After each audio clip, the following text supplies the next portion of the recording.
When the HOA president called the cops on me for illegal fishing, she had no idea she'd just made the biggest mistake of her life. She didn't know two things. My son was the police chief, and I owned the entire lake she thought belonged to her precious homeowners association. Before watching full story, comment below from where you watching. Also like and subscribe for more stories. The morning sun was just breaking over Willow Creek Lake when I cast my first line of the day.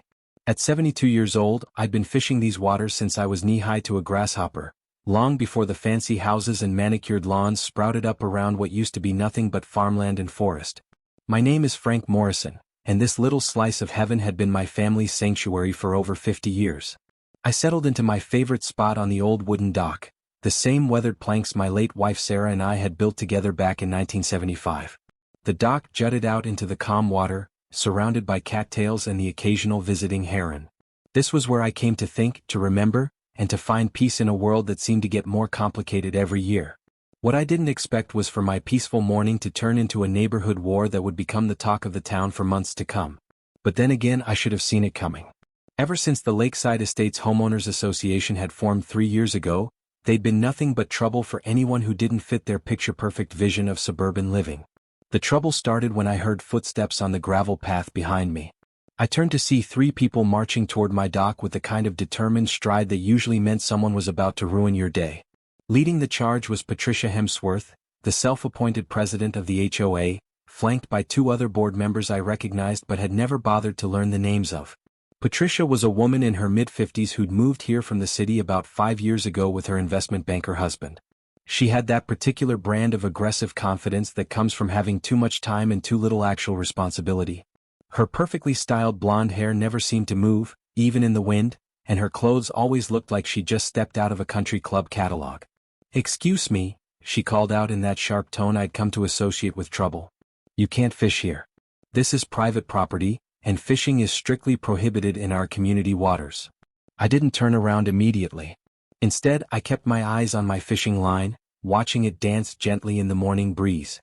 After 47 years as a county sheriff, I'd learned that the best way to handle confrontational people was to stay calm and let them do most of the talking. They usually revealed more than they intended. "Morning, Patricia," I said without looking back. "Beautiful day for fishing, isn't it?" "Mr. Morrison, I'm serious. You need to pack up your gear and leave immediately. We've received multiple complaints from residents about unauthorized fishing activities, and it stops today." That's when I finally turned around to face them. Patricia stood there with her arms crossed, looking like she thought she'd just delivered some kind of devastating legal blow. Her 2 companions, a nervous-looking man in his 60s and a woman about Patricia's age who was furiously scribbling notes on a clipboard, seemed less confident but equally determined to back up their leader. "Complaints, you say?" I asked, genuinely curious. "What kind of complaints?" "Noise, disruption of the peaceful environment, potential damage to the lake ecosystem, and most importantly, violation of our community covenant regarding recreational activities on common property." I had to give her credit for creativity. In all my years of fishing, I'd been accused of many things, but disruption of the peaceful environment was a new one. I was probably the quietest person within a 5-mile radius most mornings. "I see," I said, reeling in my line slowly. "And who exactly filed these complaints?" Patricia's perfectly composed expression flickered for just a moment. "That's confidential information. What matters is that you're in violation of clearly established community rules." "Community rules that apply to whom, exactly?" "To everyone within the Lakeside Estates boundaries, obviously. This entire lake and surrounding area falls under our jurisdiction." That's when I started to smile. It wasn't a mean smile, just the kind of quiet amusement that comes when someone has made a very big, very public mistake without realizing it yet. "Patricia, how long have you lived here?" She looked confused by the question. "What does that have to do with anything?" "5 years, but I don't see why." "5 years?" I repeated thoughtfully. "And in those 5 years, did you ever wonder who owned this lake?" "The community owns it, obviously. It's clearly stated in all the property deeds that the lake is common area maintained by the Homeowners Association." I nodded slowly, like a teacher watching a student work through a math problem they were about to get very wrong. "And did you happen to check the county records to verify that?" Patricia's confidence wavered slightly. "Of course we did our due diligence. Our legal team reviewed all the relevant documentation." "Your legal team," I repeated. "That would be Jenkins, Hamilton and Associates, right? Nice firm."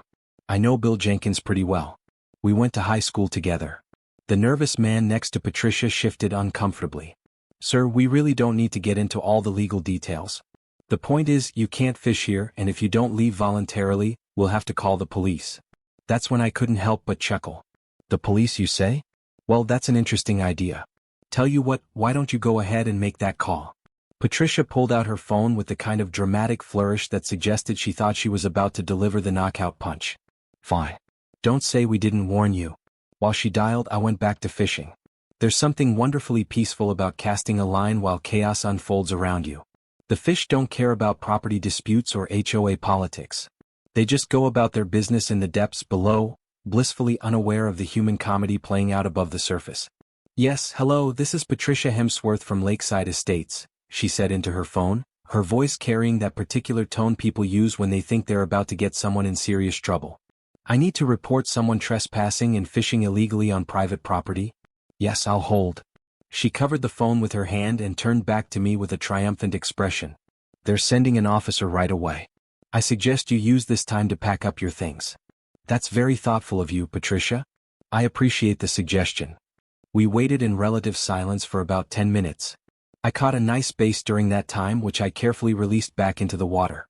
Patricia and her companions stood there like sentries, apparently convinced that their mere presence would prevent me from escaping before the law arrived. When the patrol car finally pulled up, I heard a car door slam and footsteps approaching on the gravel path. I didn't turn around immediately, but I heard a familiar voice call out, "Morning, Dad. I hear you're causing trouble again."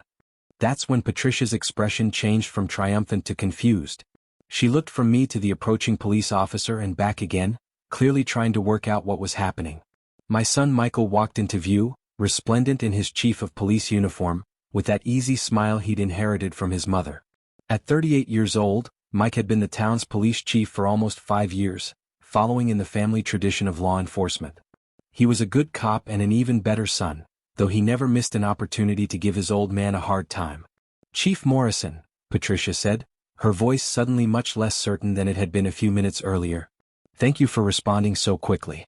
This man is trespassing on private property and refuses to leave." Mike looked at me, still sitting peacefully on my dock with my fishing rod in hand, then back at Patricia. "And you are?" "Patricia Hemsworth, president of the Lakeside Estates Homeowners Association. We've had multiple complaints about unauthorized fishing activities, and this gentleman has been extremely uncooperative." "I see," Mike said, pulling out his notepad with the kind of exaggerated official demeanor that let me know he was enjoying this as much as I was. "And what makes you believe this is private property?" "Well, it's obviously part of our community. The lake is clearly within the boundaries of Lakeside Estates, and our community covenant strictly prohibits fishing without proper authorization from the HOA board." Mike nodded thoughtfully, scribbling something in his notepad. "And you're absolutely certain about the property ownership?" "Of course I'm certain. We wouldn't have called the police if we weren't completely sure of our legal standing." That's when Mike looked at me with barely contained amusement. "Dad, do you want to tell them, or should I?" Patricia's face went through several interesting color changes. "Dad? You two are related." "Guilty as charged," I said, finally standing up and extending my hand toward my son. "Patricia Hemsworth, meet my son, Chief Michael Morrison." "Mike, this is Patricia. She seems to think I'm trespassing on my own property."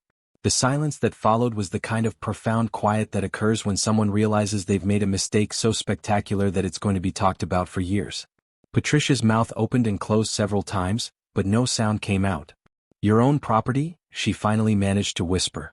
I reached into my tackle box and pulled out a folder I always kept there, wrapped in plastic to protect it from the elements. "Property deed, registered with the county in 1971. Willow Creek Lake, all 47 acres of it, along with the surrounding 12 acres of shoreline. Purchased by Frank and Sarah Morrison for the sum of $8,000 from the Willow Creek Farm Trust." Mike took the deed and made a show of examining it carefully. "Looks legitimate to me. County seal, proper signatures, recorded registration number. Dad, you've owned this lake for, let's see, 54 years now?" 54 years this coming October," I confirmed. "Sarah and I bought it the year after we got married. Planned to build a house here someday, but we ended up loving the peace and quiet so much we decided to keep it just the way it was." Patricia was now looking like someone who just realized they'd walked into a spider web in the dark. But the community development? The property deeds clearly state. The property deeds for lakeside estates clearly state that lot owners have access to community lake privileges, I said helpfully. That's because I granted those privileges when the development was being planned. Seemed like the neighborly thing to do, letting folks enjoy the lake for swimming and such. But fishing was specifically prohibited, the nervous man interjected, apparently trying to salvage something from the situation. Actually no, Mike said, consulting his notepad again. The community covenant prohibits fishing without proper authorization. Since my dad owns the lake, I'd say he's got all the authorization he needs. I nodded thoughtfully. Though I do appreciate you folks checking up on things. Can't be too careful about unauthorized fishing. Why, just last month I had to run off some teenagers who were fishing from the North Shore without permission. Patricia was staring at me like I'd just grown a second head. You mean, you've been letting us use your lake? For 5 years. Well, of course, like I said, seemed neighborly. Sarah always believed in being a good neighbor, and I've tried to honor that. But why didn't you tell us you owned it? I shrugged. Nobody ever asked. Besides, I figured you folks had done your homework before forming your HOA and making all those rules about my lake. Mike was clearly struggling not to laugh out loud. So, to clarify the situation, Mrs. Hemsworth, you called the police to report that my father was illegally fishing in his own lake? Patricia nodded weakly. It appears that way, yes. And you threatened to have him arrested for trespassing on his own property? Another weak nod. And you did all this without actually checking who owned the property in question? Patricia's two companions were now looking like they wanted to disappear into the ground. The woman with the clipboard had stopped writing entirely and was staring at her shoes. There seems to have been a misunderstanding, Patricia said, her voice barely above a whisper. A misunderstanding, I repeated. Well, I suppose that's one way to put it. Mike closed his notepad with an official-sounding snap. Well, Mrs. Hemsworth, it appears there's no crime being committed here. Unless you'd like to file a complaint against yourself for harassment and making a false police report. No, Patricia said quickly. No, that won't be necessary. Good. Then I suggest you folks head on home and maybe double-check your property records before your next enforcement action. As the 3 HOA members trudged back up the path toward their cars, I could hear Patricia muttering something that sounded like mortified, and how could we not know? Mike waited until they were out of earshot before bursting into laughter. Dad, only you could turn a morning fishing trip into a property law seminar. Hey, I was just sitting here minding my own business. They're the ones who came looking for trouble. And boy did they find it. Patricia Hemsworth is going to be the laughingstock of the neighborhood for months. I felt a little bad about that, actually. Patricia might have been overreaching and obnoxious, but public humiliation wasn't something I wished on anyone. Think I should go talk to her? Smooth things over? Mike shook his head. Let her stew for a bit. Maybe it'll teach her to be a little less aggressive about throwing her weight around. We stood there for a few minutes, watching the sun climb higher over the lake. It really was a beautiful morning, and the confrontation hadn't diminished that at all. If anything, it had reminded me how much I loved this place and why Sarah and I had been so determined to preserve it. You know, Mike, I've been thinking about what to do with this place when I'm gone. My son's expression grew serious. Dad, you've got a lot of good years left. No need to start planning your funeral just yet. I'm not planning anything morbid. I'm just saying this lake has brought me a lot of peace over the years. Seems like it should continue bringing peace to people after I'm gone. What are you thinking? Maybe a conservation easement. Or donate it to the county for a public park. Something that would keep it protected but let people continue to enjoy it. Mike nodded slowly. That sounds like something Mom would have liked. I think so too. She always said the best things in life were meant to be shared. We were interrupted by the sound of another car pulling up. This time it was a familiar blue sedan that I recognized as belonging to Bill Jenkins, the lawyer Patricia had mentioned earlier. Bill was a good man despite being a lawyer, and we'd maintained a friendship despite his career choice. Bill walked down to the dock with the slightly worried expression of someone who'd just gotten a very interesting phone call. Frank, I just heard from Patricia Hemsworth. She seems to think there's been some kind of legal mix-up regarding lake ownership. I handed him the property deed. No mix-up, Bill. Same deed you helped me file back in '71, remember? Bill examined the document, though I could tell he remembered it perfectly well. Frank, please tell me you didn't let the HOA spend 3 years making rules about your lake without telling them you owned it. Nobody asked, I said innocently. Bill rubbed his forehead like he was getting a headache.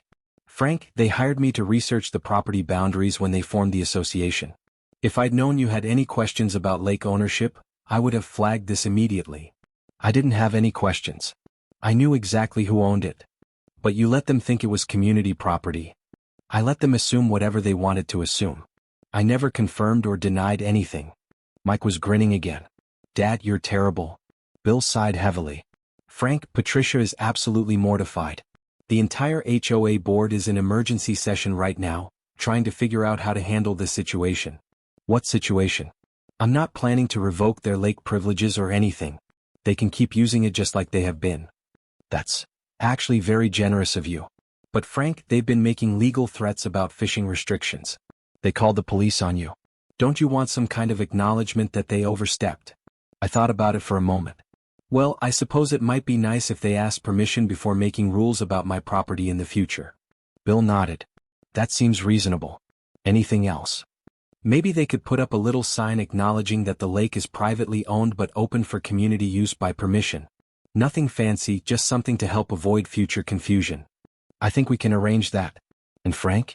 Next time someone tries to form an HOA around your property, maybe mention that you own half of what they're trying to regulate. Where's the fun in that? After Bill left to negotiate the terms of our informal agreement, Mike and I spent another hour fishing together. It was something we didn't get to do nearly often enough, what with his job and my various old man activities. The fish were biting well and we managed to catch enough for a decent dinner. You know, Dad, Mike said as we were packing up our gear, I have to ask, did you really not know they thought they owned the lake, or were you just waiting for something like this to happen? I considered the question carefully. Son, in 47 years of law enforcement, I learned that most problems solve themselves if you just wait long enough and let people reveal their true character. Patricia and her HOA board revealed quite a bit about themselves today. Such as the fact that they're willing to make legal threats and call the police without doing basic research first. Such as the fact that they assume they have authority they've never actually been granted. Such as the fact that they're so focused on control that they forgot about basic courtesy. Mike nodded thoughtfully. And what did you reveal about yourself? That I'm a patient old man who doesn't mind sharing what he has, but doesn't appreciate being threatened on his own property. As we walked back toward our cars, I couldn't help but smile at the morning's events. In a strange way, the confrontation had reminded me why I loved this place so much. It wasn't just the peace and quiet, though those were certainly important. It was the sense of connection to something larger than myself, the knowledge that this little piece of earth would outlast all our petty disputes and neighborhood politics. 3 days later, I received a formal letter from the Lakeside Estates HOA. It was signed by all 5 board members and was probably the most polite piece of correspondence I'd ever received. They apologized for their misunderstanding regarding lake ownership, thanked me for my generous community spirit in allowing lake access, and requested formal permission to continue the current arrangement. They also included a proposed design for a small sign to be placed near the main lake access point. It read, Willow Creek Lake, privately owned, community access by permission of the Morrison family. Please respect this beautiful natural resource. I called Bill Jenkins and told him to let them know I approved of everything, including the sign. I also mentioned that I'd be happy to meet with the new HOA board once they'd had a chance to properly research all the property boundaries in their jurisdiction. A week later, Patricia Hemsworth appeared at my door with a plate of homemade cookies and an expression that mixed embarrassment with genuine gratitude. We sat on my porch for an hour talking about the lake, the community, and the importance of being good neighbors. She turned out to be a much more reasonable person when she wasn't trying to flex legal muscle she didn't actually have. Mr. Morrison, she said as she was leaving, I hope you can forgive us for being so presumptuous. We really did think we were protecting the community. Patricia, we all make mistakes. The important thing is learning from them and doing better next time. She smiled for the first time since I'd known her. My husband says I have a tendency to act first and ask questions later. Your husband sounds like a wise man. He is. He also says I should have talked to you months ago instead of making assumptions about a man who'd been part of this community since before I was born. I thought about that. Well, I haven't exactly been the most social neighbor either. Maybe we could both do better on that front. And that's how a morning fishing trip that started with threats and police calls ended up building the foundation for a better relationship with my neighbors. The HOA still makes their rules and holds their meetings, but now they occasionally ask for my input on matters relating to the lake. I've even attended a few of their gatherings, though I draw the line at joining any committees. Patricia and I have become unlikely friends, bonded by our shared experience of that memorable morning when she learned that assuming makes an ass out of you and me, and I learned that sometimes the best way to teach a lesson is to let people teach it to themselves. The lake continues to provide peace and recreation for the whole community, just as Sarah and I always hoped it would. And every morning when I cast my line into those familiar waters, I'm reminded that the best things in life are indeed meant to be shared. But it's always nice when people ask permission first.